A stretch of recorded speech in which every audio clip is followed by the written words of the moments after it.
Bismillahirrahmanirrahim. Assalamualaikum warahmatullahi wabarakatuh. Waalaikumsalam warahmatullahi wabarakatuh. Perkenalkan nama saya Rifatun Hasana, saya dari Tarbiyah semester 3 pagi. Saya akan mempresentasikan yaitu tugas dari pemikiran pendidikan Islam yang diajarkan oleh dosen kita yaitu Dr. Muhammad Siddiq MPD. Lanjut saja, saya akan menjelaskan tentang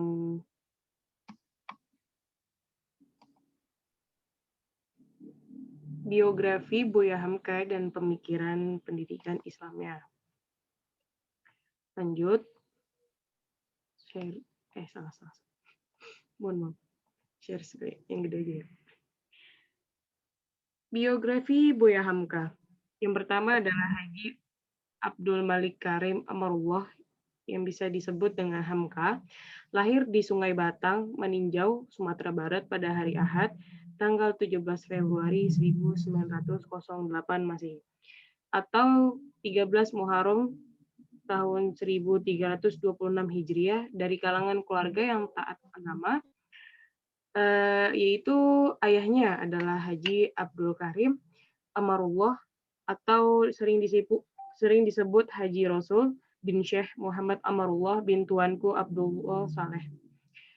Haji Rasulullah merupakan salah satu seorang ulama yang pernah mendalami agama di Mekah. Dia adalah pelopor kebangkitan kaum muda dan tokoh Muhammadiyah di Minangkabau. Ia juga sebagai penasehat Persatuan Guru-Guru Agama Islam pada tahun 1920-an.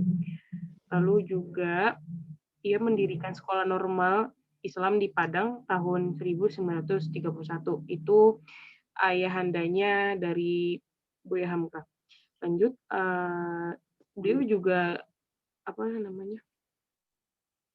beliau juga menentang komunisme yang gigi tahun 1920 dan menyerang ordonansi guru itu tahun 1920 juga. Dan beliau wafat itu tahun 1934. Nah, lalu istrinya,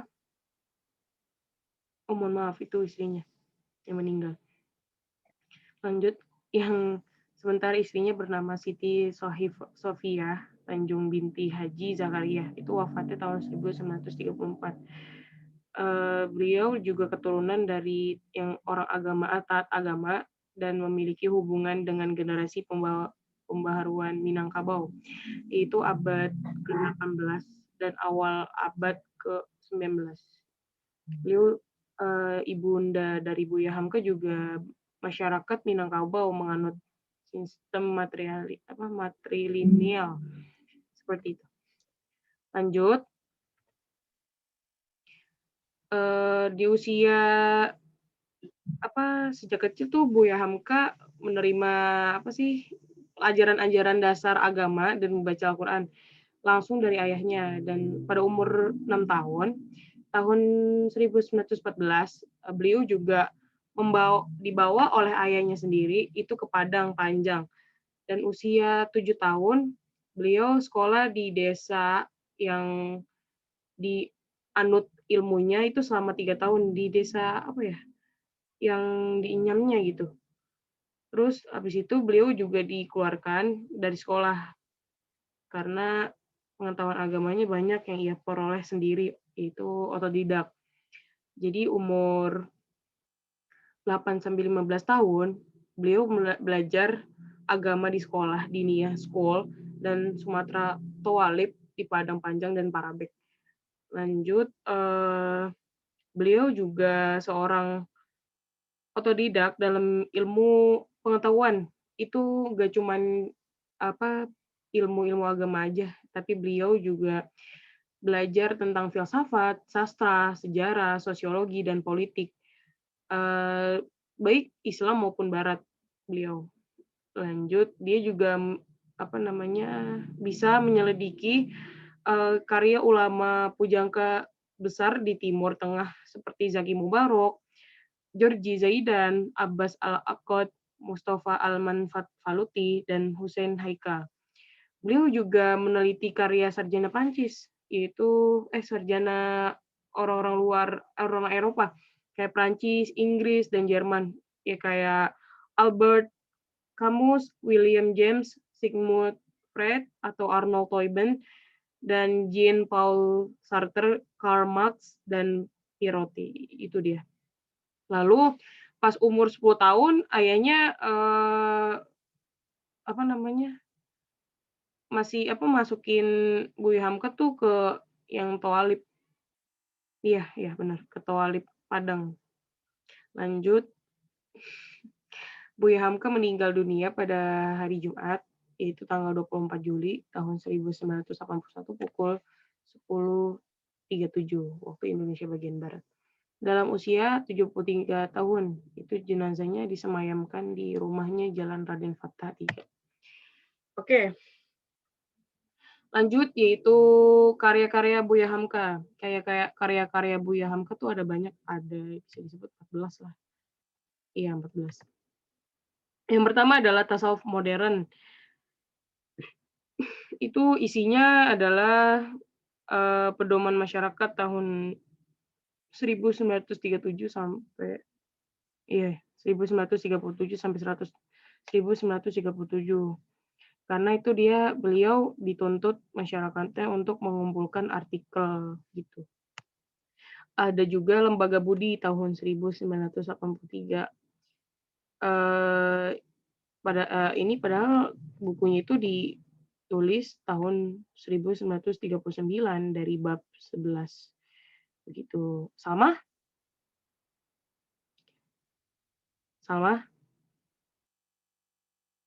Cuk. Oke. Lanjut, di sini juga terdapat 11 bab sama halnya kayak tasawuf modern.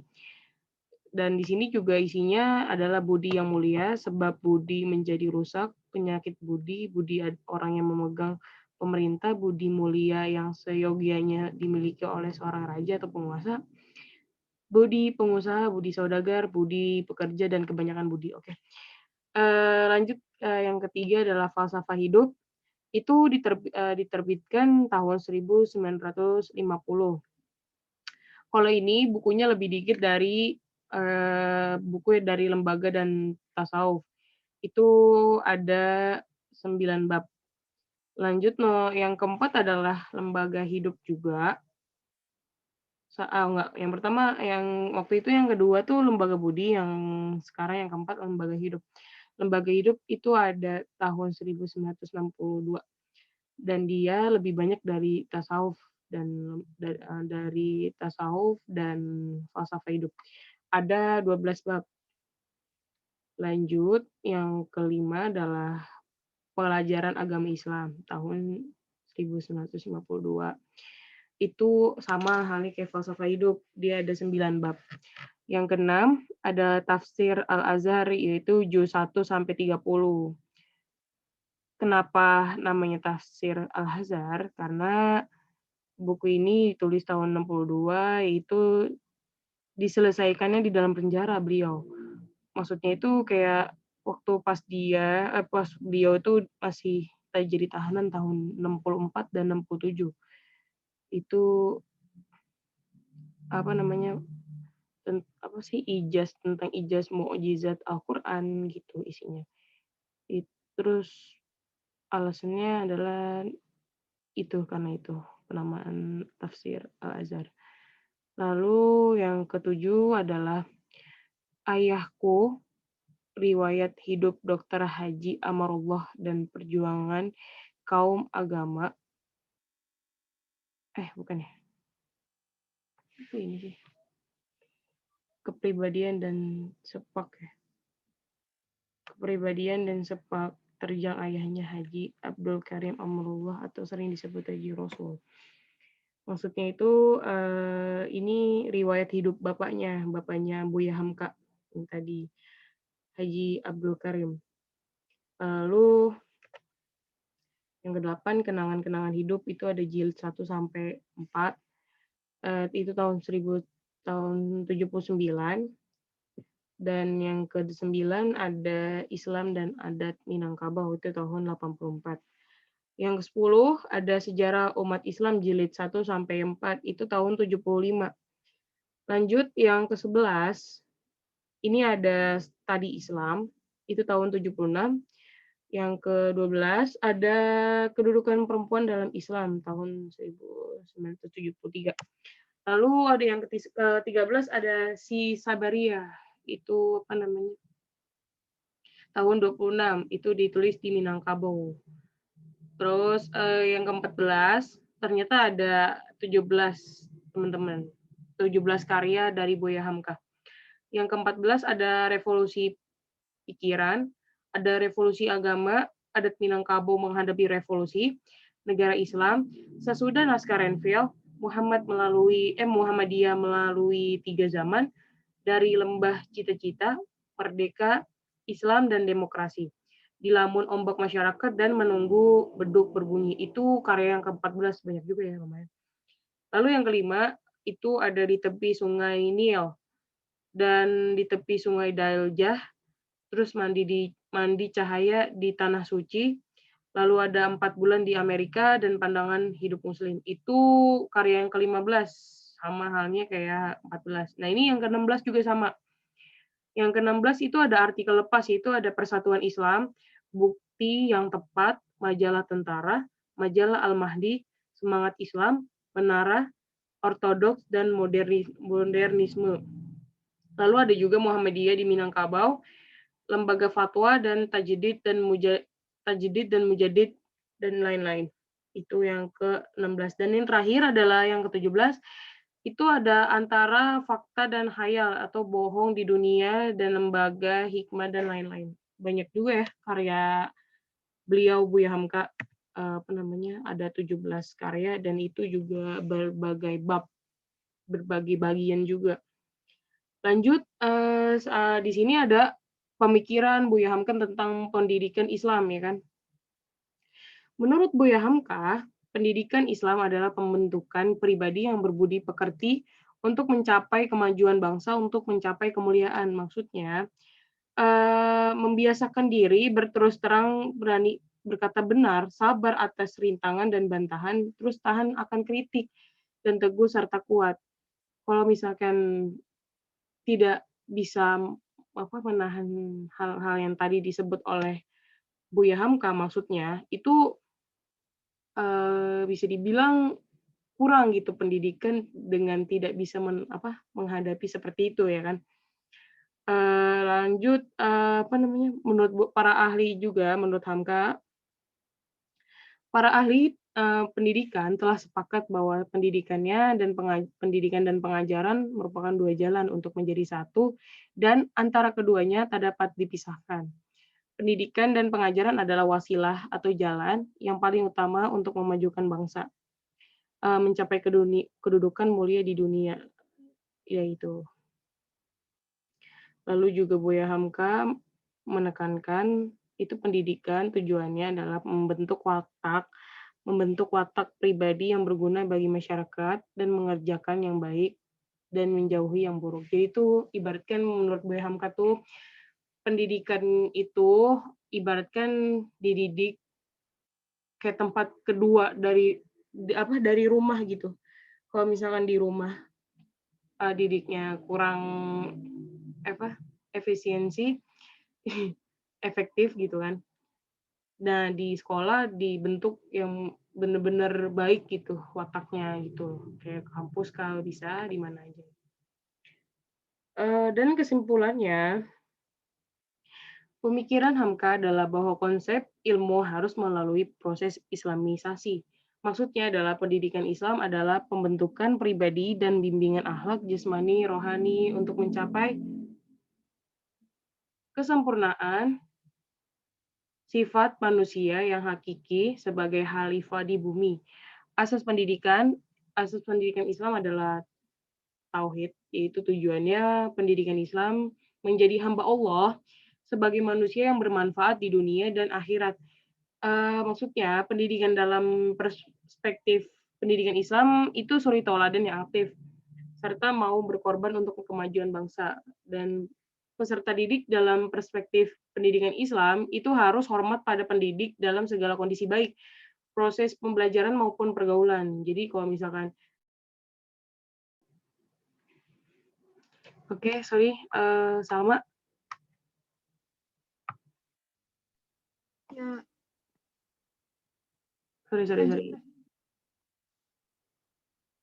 Maaf ya. Maaf. Oke. Oh, Muncul nggak di layarnya?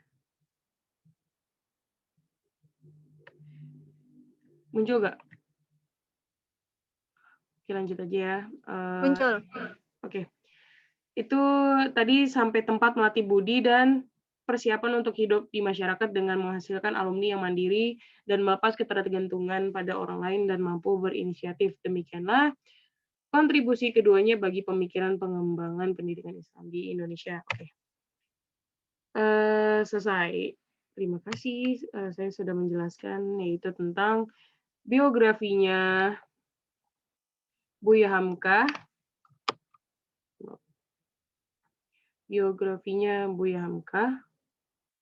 Oke. Lanjut. Selanjutnya nanti presentasi akan dilanjutkan oleh teman saya. Sekian, terima kasih. Wassalamualaikum warahmatullahi wabarakatuh.